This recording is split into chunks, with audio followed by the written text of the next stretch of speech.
Subscribe करें हमारा YouTube channel, bell icon को क्लिक करना ना भूलें, जिससे आगे आने वाले सभी यूट्यूब अपडेट्स, वीडियोस, नोटिफिकेशंस आपको मिलते रहें।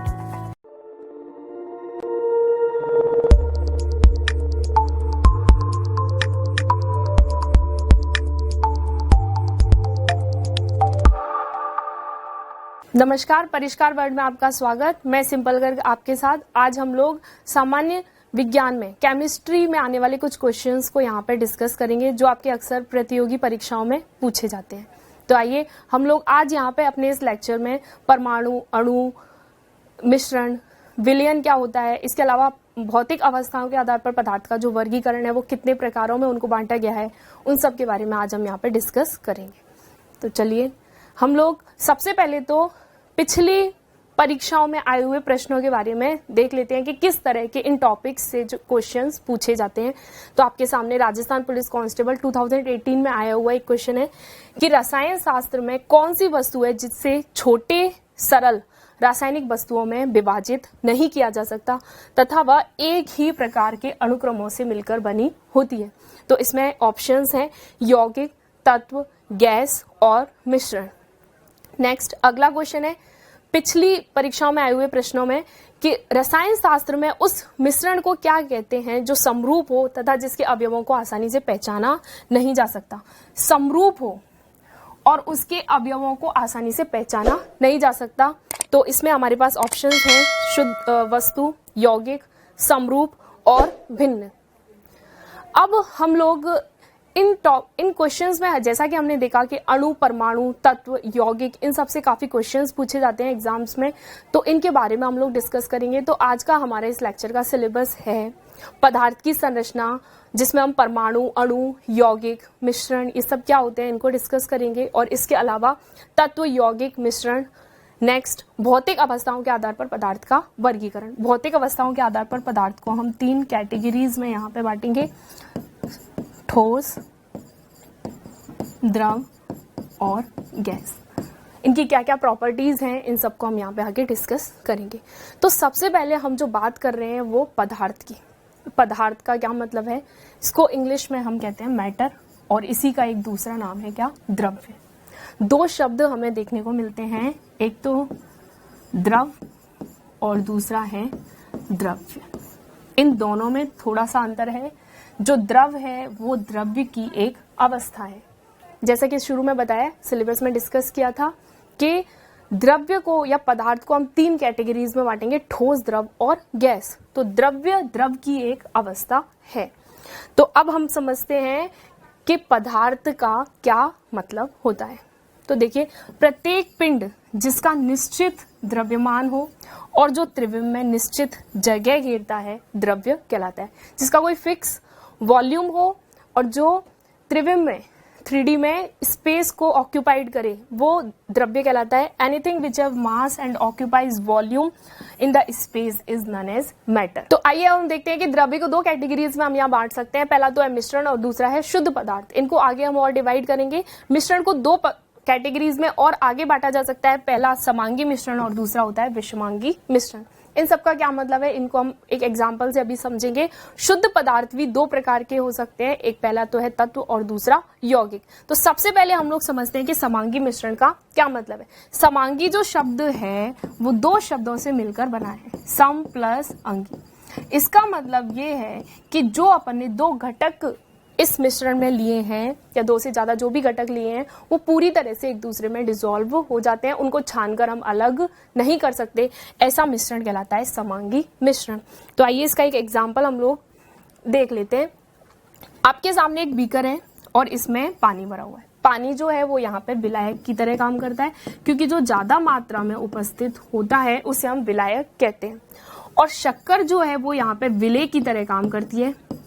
जो कम मात्रा में जो कंपोनेंट होता है उसे हम विलेय कहते हैं।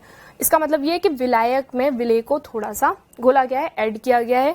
तो ये जो मिश्रण अपने पास बन रहा है इसको हम क्या कह रहे हैं, समांगी मिश्रण। अब ये समांगी मिश्रण ही क्यों है, क्योंकि जब पानी में चीनी को घोला जा रहा है तो उसका जो संगठन है वो पूरे विलयन में एक जैसा है। पानी का मीठापन एक समान हो जाता है इसमें। इसलिए यह जो मिश्रण है वो समांगी मिश्रण कहलाता है। लेकिन विषमांगी मिश्रण में ऐसा नहीं होता।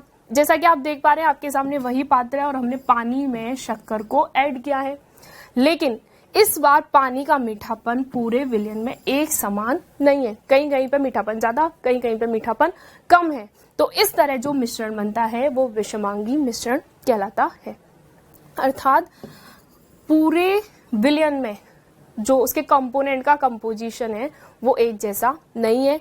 तो इस प्रकार इस विलयन को हम विषमांगी मिश्रण बोलेंगे। तो ये तो बात हुई मिश्रण की, जिसमें हमने समांगी और विषमांगी मिश्रण को डिवाइड किया है। तो अब हम लोग बात करेंगे शुद्ध पदार्थ, और शुद्ध पदार्थ में हम तत्व और यौगिक के बारे में पढ़ेंगे। तो अगले आने वाली स्लाइड्स में हम लोग देखेंगे कि तत्व क्या होते हैं और यौगिक क्या होते हैं। तो आइए, तत्व, एक समान परमाणुओं के समूह को हम तत्व कहते हैं। जैसा कि हम लोग जानते हैं कि पीरियोडिक टेबल या आवर्त सारणी में बहुत सारे तत्वों की खोज की जा चुकी है और निरंतर की जा रही है। तो एक समान परमाणुओं के समूह को हम क्या कह रहे हैं? तत्व। इसके एग्जाम्पल है हमारे पास हाइड्रोजन। हाइड्रोजन का सिंबल होता है ये कैपिटल H। ऑक्सीजन का सिंबल O। इसी तरह के बहुत सारे तत्व, नियोन, सोडियम, मैग्नीशियम, इस तरह के तत्व आवर्त सारणी में खोजे गए हैं। तत्वों को आगे और विभाजित नहीं किया जा सकता। तो तत्वों के बारे में दो इंपॉर्टेंट प्रॉपर्टी है हमारे पास। एक तो एक समान परमाणुओं के समूह को हम तत्व कह रहे हैं, और दूसरा तत्वों को और अधिक आगे हम विभाजित नहीं कर सकते हैं। आइए अब हम जानते हैं कि यौगिक क्या होते हैं। यौगिक का जो बेस्ट एग्जाम्पल है हमारे सामने निकल के आता है वो है H2O। अब H2O एक यौगिक तो है, लेकिन ये किस किस से बना है, कैसे बना है, यौगिक का मतलब क्या होता है, इसको हम अपनी स्लाइड में समझेंगे। तो देखिए, दो या दो से अधिक तत्वों को निश्चित अनुपात, उनका रेशियो क्या होना चाहिए, निश्चित, में संयोग से बनने वाली रासायनिक अवस्था यौगिक कहलाती है। दो या दो से अधिक तत्वों के निश्चित अनुपात में संयोग करने से बनने वाली रासायनिक अवस्था यौगिक कहलाती है। यौगिक का एग्जाम्पल जैसा कि पहले बताया आपको, H2O, इसमें जो हाइड्रोजन है वो 2 और ऑक्सीजन 1, ये रेशियो है इनका। इस अनुपात में संयोग करके जल का निर्माण या H2O का निर्माण करता है। इसी तरह का एक और एग्जाम्पल है आपके सामने H2O2। जैसा कि आप देख पा रहे हैं, हाइड्रोजन के 2 और ऑक्सीजन के 2 परमाणु या तत्व आपस में मिलके यौगिक बना रहे हैं। तो ये निश्चित अनुपात हो गया, पहले में 2:1 और दूसरे में 2:2। इसलिए यहाँ पे हमने यौगिक को डिफाइन किया है कि दो या दो से अधिक तत्वों के निश्चित अनुपात में संयोग से बनने वाली रासायनिक अवस्था को हम यौगिक कहते हैं। इसी प्रकार के बहुत सारे यौगिक हम लोग देखते हैं, जैसे C6H12O6, इसका नाम है ग्लूकोज। ग्लूकोज में 6 कार्बन, 12 हाइड्रोजन और 6 ऑक्सीजन मिलके ग्लूकोज के एक यौगिक का निर्माण करते हैं। आइए अब हम बात करते हैं परमाणु के बारे में। तो परमाणु के बारे में सबसे पहले जॉन डाल्टन साइंटिस्ट ने बताया था, और इन्हें क्या बताया कि जो परमाणु है वो पदार्थ का सूक्ष्मतम अविभाज्य कण है। देखिए, जो परमाणु शब्द है वो 2 शब्दों से मिलकर बना है, नॉन डिविजिबल, अटोमियो। इसका मतलब है जिसको आगे और विभाजित नहीं किया जा सकता। यानी कि डाल्टन के अनुसार परमाणु पदार्थ का सूक्ष्मतम अविभाज्य कण होता है। लेकिन अभी नई खोजों के अनुसार हम देख सकते हैं कि जैसा कि परमाणु को इलेक्ट्रॉन, प्रोटॉन, न्यूट्रॉन, इन सब में विभाजित किया जा सकता है।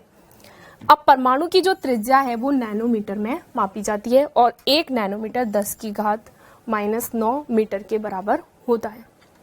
आइए अब हम जानते हैं अणु के बारे में। तो अणु क्या होता है कि रासायनिक अभिक्रिया में भाग लेने वाली पदार्थ की सबसे छोटी इकाई को हम अणु कहते हैं। तो अणु के एग्जाम्पल है हमारे सामने H2, N2, इसके अलावा O2, ये सब अणु के एग्जाम्पल होते हैं। इन्हें हम एक रिएक्शन से समझते हैं। देखिए, 3 रिएक्शंस है हमारे सामने। पहली वाली रिएक्शन में H2O2 से रिएक्ट करके जल के मॉलिक्यूल्स बना रहे हैं, बैलेंस करके इस रिएक्शन को, क्योंकि यहाँ पे 4 हाइड्रोजन है तो यहाँ पे 4 हाइड्रोजन, यहाँ पे 2 ऑक्सीजन है तो यहाँ पे भी हमने 2 ऑक्सीजन लिख दिए। ये जो रिएक्शन है वो एकदम सही है। और इस रिएक्शन में पार्टिसिपेट करने वाली सबसे छोटी इकाई H2 और O2, इनको हम अणु कह सकते हैं। इसी तरह इस रिएक्शन को इस तरह से भी लिखा जा सकता है। इसमें क्या दिया हुआ है, H2 हाफ O2 से रिएक्ट करके H2O का फॉर्मेशन कर रहा है। ये रिएक्शन भी पूरी तरह से सही है। लेकिन तीसरी जो रिएक्शन है उसमें 2 हाइड्रोजन के परमाणु 1 ऑक्सीजन के परमाणु के साथ मिलके H2O का निर्माण कर रहे हैं। इस रिएक्शन को सही नहीं माना जा सकता। क्यों? क्योंकि किसी भी अभिक्रिया में किसी मॉलिक्यूल की जो मोस्ट स्टेबल स्पीसीज है वो पार्टिसिपेट करती है और हाइड्रोजन एटॉमिक फॉर्म में स्टेबल नहीं होता है। यह H2 अणु के रूप में पाया जाता है, इसलिए ये रिएक्शन गलत है। और किसी भी रासायनिक अभिक्रिया में भाग लेने वाली पदार्थ की सबसे छोटी इकाई को हम अणु कहते हैं। यहाँ पे हम इसको अणु नहीं कह सकते। नेक्स्ट, मिश्रण। मिश्रण की जब हम बात करते हैं तो मिश्रण का मतलब है 2 या 2 से अधिक तत्वों या यौगिकों की किसी भी अनुपात में मिलाने पर, किसी भी अनुपात, उनका कोई रेशो फिक्स नहीं होता है। जैसे कि हमने बात करी थी अभी यौगिक की, यौगिक में हम निश्चित अनुपात की बात करते हैं, लेकिन यहाँ पे कोई भी निश्चित अनुपात नहीं होता है। किसी भी रेशो में हम तत्वों को मिला सकते हैं और उससे हमें मिश्रण प्राप्त होगा। जैसे कि एग्जाम्पल, गैसों का मिश्रण, वायु जो है उसमें बहुत सारी गैसें होती हैं तो वो मिश्रण का एग्जाम्पल है। इसके अलावा मिश्र धातु, मिश्र धातु को भी हम मिश्रण कहते हैं क्योंकि इसमें बहुत सारी धातुओं का मिश्रण होता है। जैसा कि हम पहली स्लाइड में मिश्रण के बारे में देख चुके हैं कि मिश्रण क्या होता है, अब हम विषमांगी मिश्रण के टाइप्स के बारे में पढ़ेंगे कि विषमांगी मिश्रण को कितने प्रकारों में हम आगे विभाजित कर सकते हैं। तो देखिए, विषमांगी मिश्रण के उदाहरण है हमारे पास कोलॉइड और निलंबन। तो मिश्रण में उपस्थित कणों के आकार के आधार पर इसे 3 भागों में विभाजित किया जा सकता है। ये 3 भाग हैं आपके सामने, विलयन, कोलॉइड और निलंबन। अब इन तीनों में हम डिफरेंस की बात करेंगे कि इन तीनों में क्या क्या अंतर होते हैं। तो जैसा कि हम देख सकते हैं कि विलयन में कणों का जो आकार है वो 1 नैनोमीटर से भी कम होता है और 1 नैनोमीटर बराबर 10⁻⁹ मीटर होता है। जबकि कोलॉइड में जो कणों का आकार है वो 1 नैनोमीटर से लेके 1000 नैनोमीटर तक होता है और जबकि निलंबन में जो आकार है कणों का वो 1000 नैनोमीटर से भी अधिक होता है। दूसरा पॉइंट है कि जो विलयन है वो समांगी मिश्रण होता है। जैसा कि हम पहले बात कर चुके हैं, समांगी का मतलब होता है सम प्लस अंगी, यानी कि जो केमिकल कंपोजिशन है वो पूरे विलयन में क्या हो, एक जैसा। तो 2 विलय और विलायक के समांगी मिश्रण को ही हम विलयन कहते हैं, यानी कि विलयन समांगी प्रकृति का होता है, जबकि कोलॉइड विषमांगी होता है और निलंबन भी विषमांगी होता है। तीसरा पॉइंट है, नग्न आंखों से इनको नहीं देखा जा सकता है। विलयन के जो पार्टिकल्स होते हैं, कण होते हैं, उनको अपन नग्न आंखों से नहीं देख सकते। जैसे कि हम देख सकते हैं कि अगर पानी में अगर हम शक्कर को घोल देते हैं तो उसके पार्टिकल्स को फिर हम नहीं देख सकते, वो उसमें कंप्लीटली डिसॉल्व हो जाते हैं। कोलॉइड के पार्टिकल्स को भी नग्न आंखों से नहीं देखा जा सकता है, लेकिन निलंबन के जो कण होते हैं उन्हें हम नग्न आंखों से देख सकते हैं।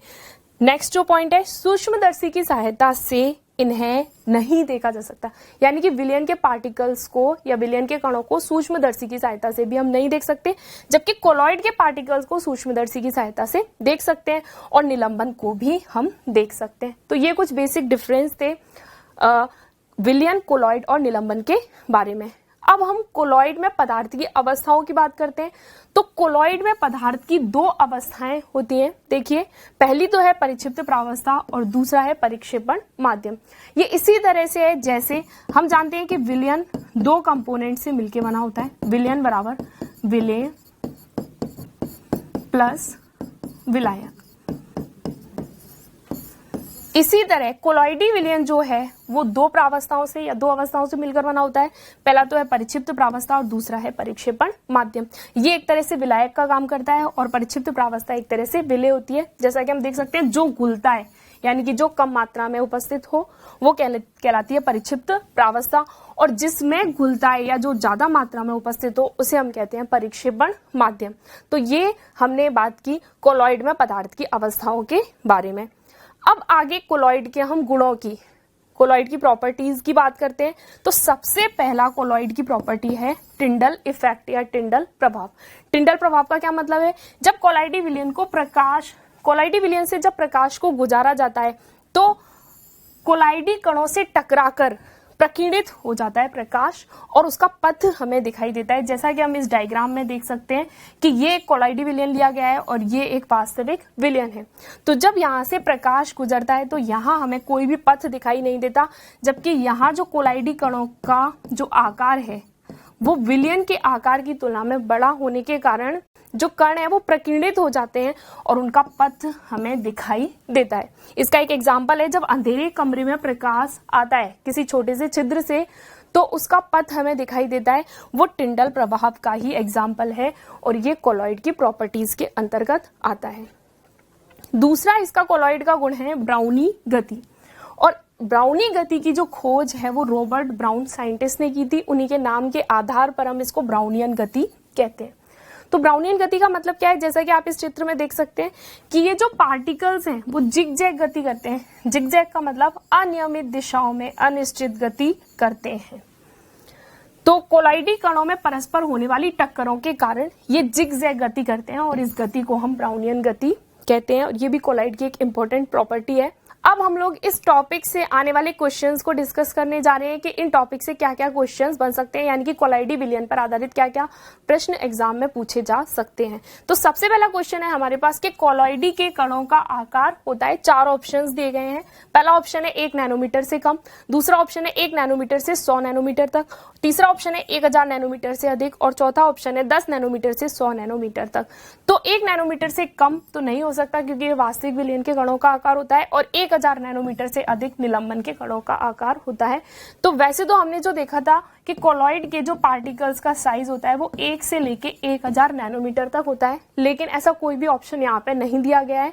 लेकिन फिर भी इनमें जो बेस्ट ऑप्शन है वो है बी, 1 नैनोमीटर से लेके 1000 नैनोमीटर तक। नेक्स्ट क्वेश्चन हम लोग देखते हैं, ये इसका बी सही आंसर है। कोलॉइड विलयन का गुण है, तो कोलॉइड कौन कौन सी प्रॉपर्टीज शो करते हैं ये हमें देखना है। पहला तो है टिंडल प्रभाव, हमने पढ़ा था कोलॉइड टिंडल प्रभाव शो करते हैं। दूसरी है विषमांगी प्रकृति, तो हम इसे भी डिस्कस कर चुके हैं। परिक्षिप्त प्रावस्था और परिक्षेपण माध्यम, ये कोलॉइड की 2 प्रवृत्तियां होती हैं। तीसरा ऑप्शन है ब्राउनियन गति, तो जो कोलॉइड है वो ब्राउनियन गति भी शो करते हैं, इसलिए इसका जो सही ऑप्शन है वो है डी, उपरोक्त सभी। नेक्स्ट क्वेश्चन हम लोग देखते हैं, मिलान कीजिए, कॉलम ए और कॉलम बी को मिलान करना है। तो कॉलम ए में दिया हुआ है परिक्षिप्त प्रावस्था, दूसरा है इसमें विलायक और तीसरा है नग्न आंखों से दृश्यता। तो देखिए जो परिक्षिप्त प्रावस्था है वो कोलॉइडी विलयन से रिलेटेड है, और विलायक जो है जैसा कि हम जानते हैं, और विलेय और विलायक के समांगी मिश्रण को हम विलयन कहते हैं, और नग्न आंखों से दृश्यता यानी कि निलंबन के जो पार्टिकल्स हैं उनको अपन नग्न आंखों से देख सकते हैं, जो हम एक अभी टेबल में पढ़ चुके हैं। तो इसका करेक्ट ऑप्शन होगा ये। आगे अब हम लोग बात करते हैं विलयन की सॉल्यूशन। तो जो सॉल्यूशन है उसके 2 कंपोनेंट होते हैं, पहला तो है विलेय और दूसरा विलायक। इसके बारे में अभी हमने समांगी मिश्रण में भी थोड़ा सा डिस्कशन किया था, अब हम इसको डिटेल में देखते हैं। विलेय का मतलब है जो कम मात्रा में उपस्थित हो, और विलायक का मतलब है जो ज्यादा मात्रा में उपस्थित हो। जैसा कि हमने अभी एक एग्जाम्पल देखा था कि ये एक पात्र है और इसमें पानी भरा हुआ है H2O, और इसमें ऊपर से हम शुगर का थोड़ा सा अमाउंट ऐड कर देते हैं, तो ये तो काम करेगा विलेय की तरह, और H2O जो है वो काम करेगा विलायक की तरह। और इन दोनों के समांगी मिश्रण को, जब ये पूरी तरह से शक्कर पानी में मिक्स हो जाएगी तो इसके समांगी मिश्रण को विलयन कहते हैं। तो विलयन की एक इंपॉर्टेंट प्रॉपर्टी है कि ये एक समांगी मिश्रण होता है, विलयन हमेशा समांगी मिश्रण होगा। आगे विलयन के गुण, तो पहला गुण जो हम पहले डिस्कस कर चुके हैं। दूसरा, इसमें कणों का आकार 1 नैनोमीटर की परास का होता है, और 1 नैनोमीटर बराबर 10⁻⁹ मीटर। 1 नैनोमीटर 10⁻⁹ मीटर होता है, यानी कि कणों का आकार बहुत छोटा होता है, इसे हम छानकर अलग नहीं कर सकते, यानी कि इसके जो कंपोनेंट है उनको हम छान के अलग नहीं कर सकते। विलयन में उपस्थित विलेय की मात्रा को हम सांद्रता कहते हैं। सांद्रता होती है, सांद्रता का फॉर्मूला है विलेय की ग्राम में मात्रा, विलेय की ग्राम में मात्रा और विलयन का आयतन। तो सांद्रता को हम डिफाइन करते हैं कि, और जो आयतन है वो लिया जाता है लीटर में। तो 1 लीटर विलयन में उपस्थित विलेय की ग्राम में मात्रा सांद्रता कहलाती है। अगर इसकी इकाई देखनी हो तो ग्राम पर लीटर में सांद्रता को हम रिप्रेजेंट करते हैं। आगे ये जो टॉपिक्स हम लोगों ने देखे, इनसे जो पूछे जाने वाले क्वेश्चंस हैं, अब हम उनको डिस्कस करेंगे कि क्या संभावित प्रश्न एग्जाम्स में बन सकते हैं। तो सबसे पहला है टिंचर आयोडीन है। तो टिंचर आयोडीन, आयोडीन और एल्कोहल का विलयन होता है। तो आइए अब हम दूसरे क्वेश्चन के बारे में डिस्कस करते हैं। निम्न में से सही कथन का चुनाव कीजिए। तो इनमें से हमें देखना है कि कौन सा जो आंसर है वो सही है। तो पहला है कि गैसों में अवयवी कणों की निश्चित या नियमित व्यवस्था होती है। तो ये सही नहीं है। गैसों में कभी भी अवयवी कणों की नियमित व्यवस्था नहीं होती है। और द्रव में अवयवी कण अधिकतम दूरी पर व्यवस्थित होते हैं, ये ऑप्शन भी गलत है। द्रव में अवयवी कण अधिकतम दूरी पर व्यवस्थित नहीं होते, ये जो है वो गैसों में होता है। गैसों में अवयवी कणों की जो दूरी है वो अधिकतम होती है, ठोस में न्यूनतम दूरी होती है और द्रव में उन दोनों के मध्य की दूरी होती है। तीसरा ऑप्शन, गैसों की संपीड्यता अधिकतम है। तो इस ऑप्शन को देखने के लिए हमें संपीड्यता का मतलब जानना पड़ेगा कि संपीड्यता क्या होती है। तो संपीड्यता का मतलब है कि दाब लगाकर किसी भी गैस के आयतन को या किसी भी पदार्थ के आयतन को कम करना। तो गैस के मॉलिक्यूल ऑलरेडी बहुत दूर दूर होते हैं, तो संपीड्यता इनमें सबसे ज्यादा पाई जाती है, यानी कि अपना सी ऑप्शन बिल्कुल सही है। चौथा ऑप्शन भी हम देख लेते हैं। द्रव का आयतन अनिश्चित होता है। द्रव का आयतन अनिश्चित नहीं होता है, द्रव का आयतन बिल्कुल फिक्स होता है। जितना वॉल्यूम होगा वो चेंज नहीं हो सकता। तो अपना इसमें ऑप्शन सी करेक्ट है। नेक्स्ट, विलयन है। तो जैसा कि हम बात कर चुके हैं, इसकी इंपॉर्टेंट प्रॉपर्टी बताई थी कि विलयन एक समांगी मिश्रण है। परमाणु द्रव्यमान की इकाई है। तो परमाणु द्रव्यमान की इकाई होती है एएमयू में, atomic mass unit. Atomic mass unit और 1 AMU 1.66 इंटू 10 की पावर -27 kg के इक्वल होता है, या 1 AMU कार्बन 12 का 1/12वां भाग कहलाता है। अब हम बात करते हैं भौतिक अवस्थाओं के आधार पर पदार्थ का वर्गीकरण। तो भौतिक अवस्थाओं के आधार पर पदार्थ को हम 3 कैटेगरीज में डिवाइड करेंगे। पहला तो है ठोस, फिर द्रव और तीसरा गैस। तो देखिए 3 कैटेगरीज है अपने पास, ठोस, गैस और द्रव।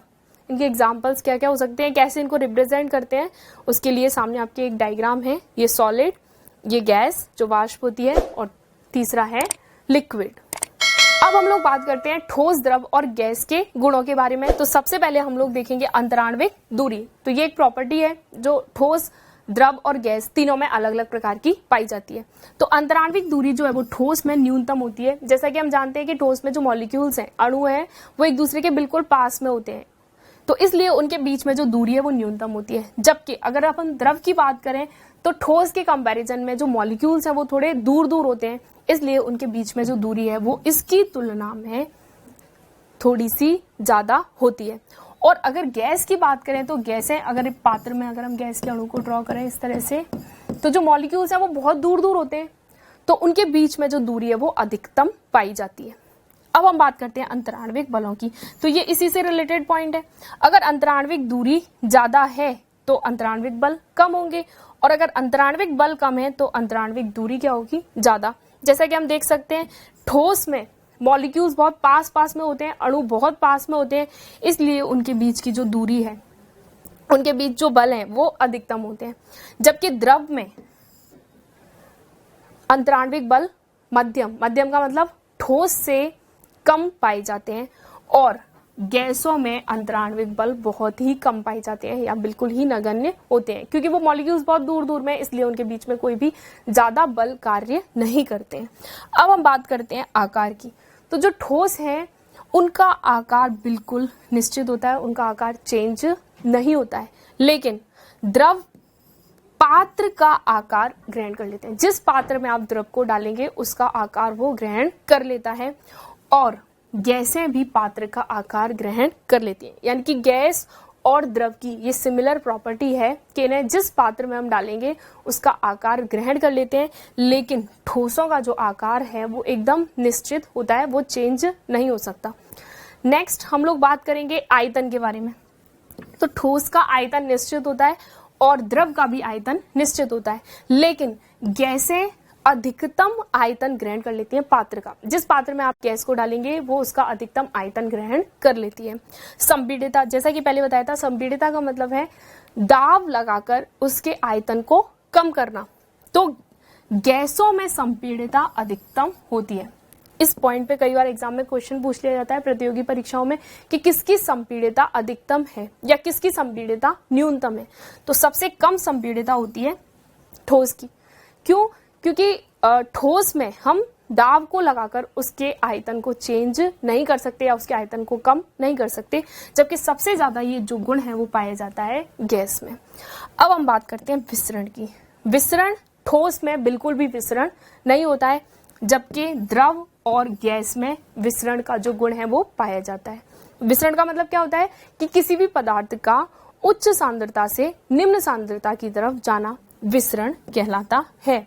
तो हमें पता है कि ठोस में विसरण नहीं हो सकता, जबकि द्रव में विसरण संभव है और गैसों में भी विसरण पाया जाता है।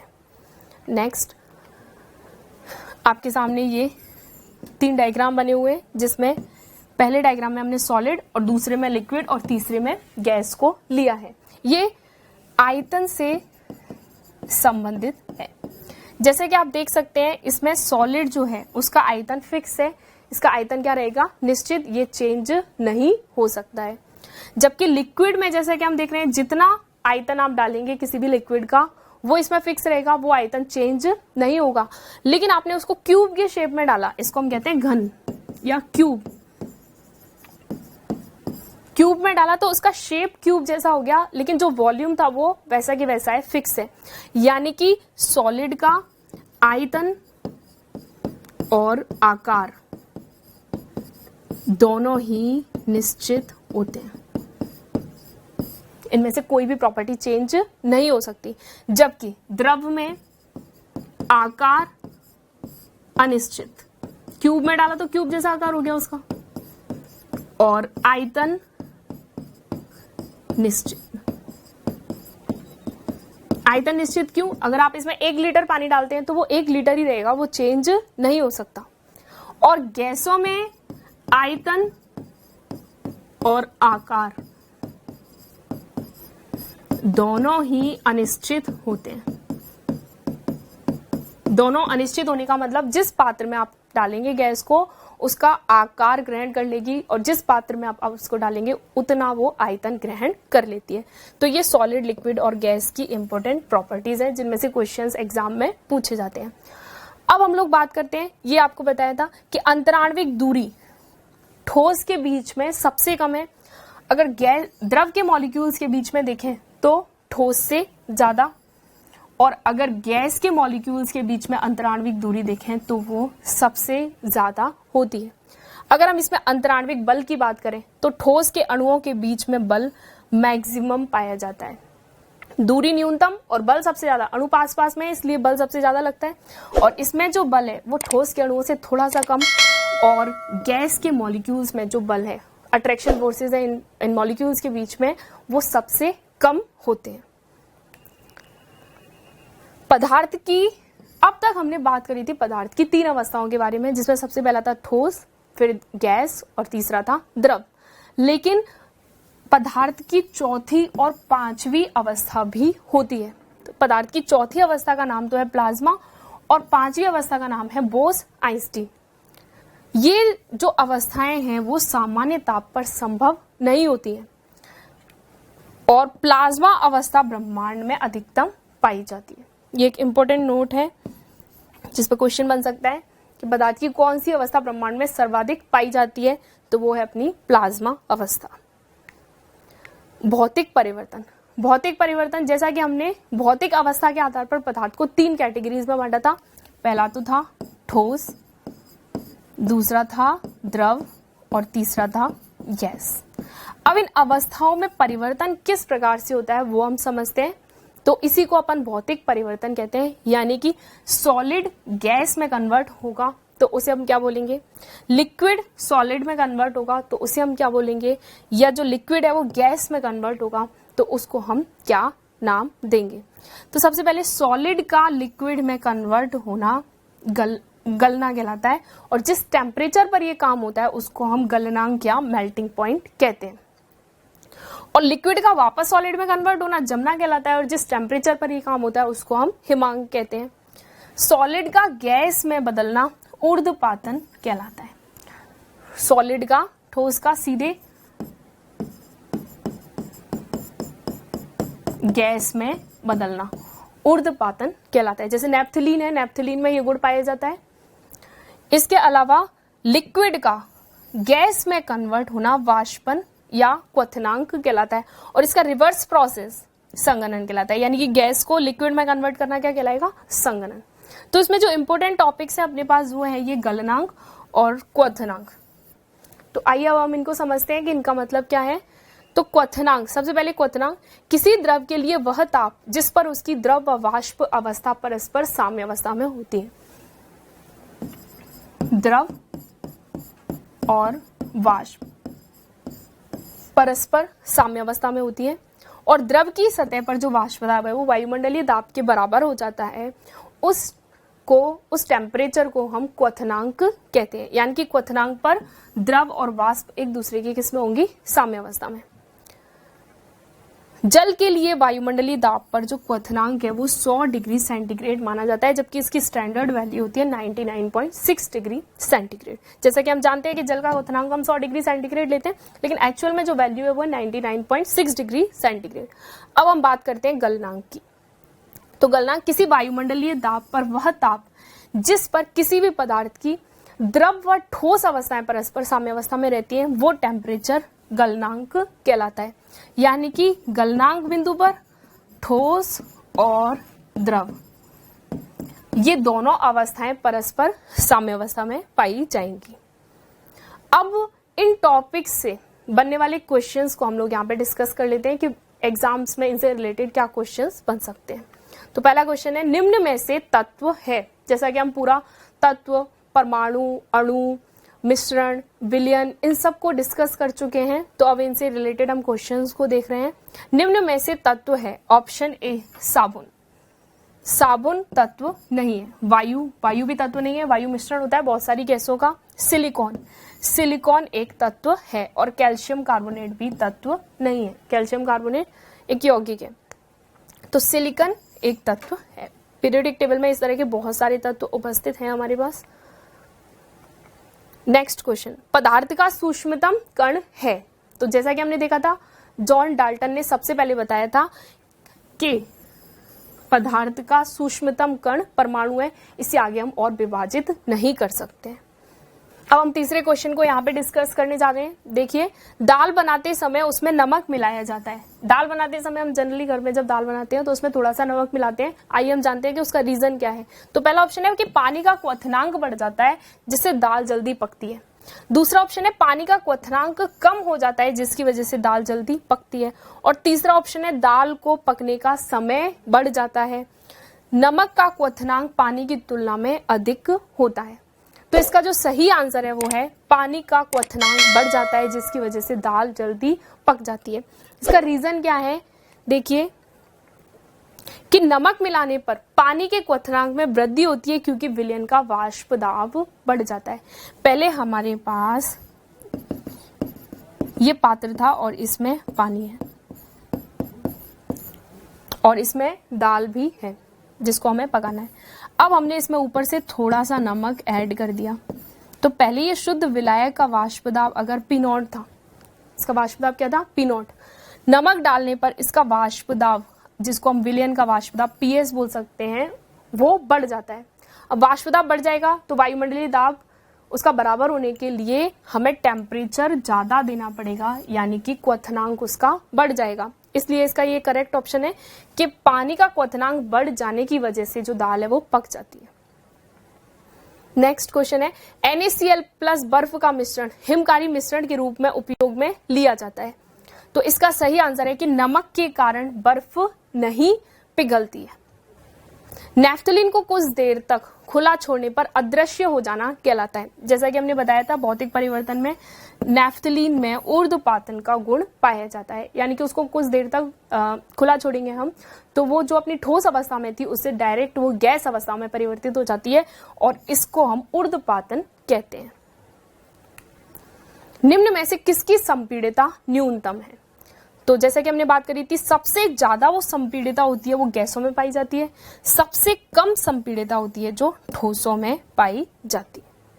नेक्स्ट क्वेश्चन नंबर 7 के बारे में हम लोग यहाँ डिस्कस करने जा रहे हैं। कॉलम मिलान कीजिए। देखिए यहाँ पे ए पार्ट में तो हमें बहुत सारी मिश्र धातुएं दे रखी हैं और बी पार्ट में कि वो मिश्र धातु कौन कौन सी धातुओं से मिलकर बनी होती है। तो हमें ये सही संबंध मिलान करना है। तो जो कांसा है वो जिंक और कॉपर का मिश्रण है। इसका मतलब जिंक और कॉपर से मिलकर जो मिश्र धातु बनती है उसका नाम है कांसा। अल्निको जो है वो एल्यूमिनियम, कोबाल्ट और निकल इसका मिश्रण है और एल्यूमिनियम और कॉपर इन दोनों धातुओं का जो मिश्रण है उसको अपन कहते हैं ड्यूरालुमिन। तो देखिए सही ऑप्शन हम लोग देख लेते हैं। आगे विषमांगी मिश्रण के उदाहरण है। तो जैसा कि पहले बताया था विषमांगी मिश्रण का मतलब है केमिकल कंपोजिशन पूरे विलयन में अलग अलग होता है, उसको हम विषमांगी मिश्रण कहते हैं। तो धुएं में बहुत सारे एलिमेंट्स होते हैं, बहुत सारे पदार्थ होते हैं, मिट्टी में भी और चट्टानें, इन सब में। तो इसका सही ऑप्शन है बिल्कुल उपयुक्त सभी विषमांगी मिश्रण में ये तीनों ही कैटेगरीज आती हैं। अब हम क्वेश्चन नंबर 9 को डिस्कस करने जा रहे हैं। विसरण की सर्वाधिक प्रवृत्ति पाई जाती है। तो विसरण का गुण जो है वो द्रव और गैस दोनों में ही पाया जाता है, ठोसों में विसरण का गुण नहीं होता और सबसे ज्यादा जो विसरण की प्रवृत्ति होती है वो गैस में पाई जाती है। क्वेश्चन नंबर 10 पदार्थ की किस अवस्था में अणु सघन व्यवस्थित होते हैं? तो जैसा कि हमने डायग्राम से ड्रॉ किया था सॉलिड में जो पार्टिकल्स होते हैं वो सबसे ज्यादा पास में होते हैं, यानी कि अणुओं का अरेंजमेंट बिल्कुल पास में होता है। तो इसका सही आंसर है ठोस। किस अवस्था में अणु सघन व्यवस्थित होते हैं? ठोस। नेक्स्ट मान 6.022 इंटू 10 की पावर 23 को कहा जाता है। ये एवोगाद्रो संख्या होती है, यानी कि एवोगाद्रो संख्या का वैल्यू 6.022 इंटू 10 की पावर 23 होता है और एवोगाद्रो संख्या एक मोल में पदार्थ के अणु या परमाणुओं की संख्या कहलाती है। नेक्स्ट निम्न में से कौन सुमेलित नहीं है? कौन सा सही नहीं है? तो सोडियम एक तत्व है, यानी कि ऑप्शन ए बिल्कुल करेक्ट है। हमें देखना है कि कौन सुमेलित नहीं है। ओजोन एक अणु है, ओजोन का सूत्र होता है O3। ओजोन एक अणु है, बिल्कुल सही है ये चीज। पोटेशियम एक यौगिक नहीं है, पोटेशियम यौगिक नहीं होता है, पोटेशियम एक तत्व है और इसका सिंबल होता है K। इसका मतलब ऑप्शन सी इसका सही आंसर है। नेक्स्ट हम लोग बात कर रहे हैं क्वेश्चन नंबर 13 निम्न में से त्रिपरमाणविक अणु कौन सा है? तो त्रिपरमाणविक अणु देखते हैं हम। ओजोन को हम कहते हैं O3, nitrogen N2, hydrogen H2 और कार्बन मोनोऑक्साइड होता है CO। तो सबके फॉर्मूले लिखने के बाद जैसा कि हम समझ पा रहे हैं कि त्रिपरमाणविक अणु है ओजोन O3। अब जो पिछली परीक्षाओं में आए हुए प्रश्न थे जो स्टार्टिंग में हमने दिए थे उनको हम डिस्कस करने जा रहे हैं। रसायन शास्त्र में कौन सी वस्तु है जिसे छोटे सरल रासायनिक वस्तुओं में विभाजित नहीं किया जा सकता तथा वह एक ही प्रकार के अणुक्रमों से बनी होती है? तो इसका सही आंसर है तत्व। तो आइए अब हम दूसरा क्वेश्चन डिस्कस करते हैं। रसायन शास्त्र में उस मिश्रण को क्या कहते हैं जो समरूप हो तथा जिसके अवयवों को आसानी से पहचाना नहीं जा सकता है? तो इसका सही आंसर है समरूप। तो ये सब वो टॉपिक्स थे जो प्रतियोगी परीक्षाओं में पूछे जाते हैं। अणु, परमाणु, तत्व, मॉलिक्यूल, सॉल्यूशन, विलयन क्या होता है, मिश्रण, इन सब से बहुत सारे क्वेश्चंस एग्जाम में पूछे जाते हैं। आज हमने इन सबको डिस्कस किया है। इसके बाद जो आगे के टॉपिक्स हैं उनको हम अगले लेक्चर में डिस्कस करेंगे। तब तक के लिए धन्यवाद।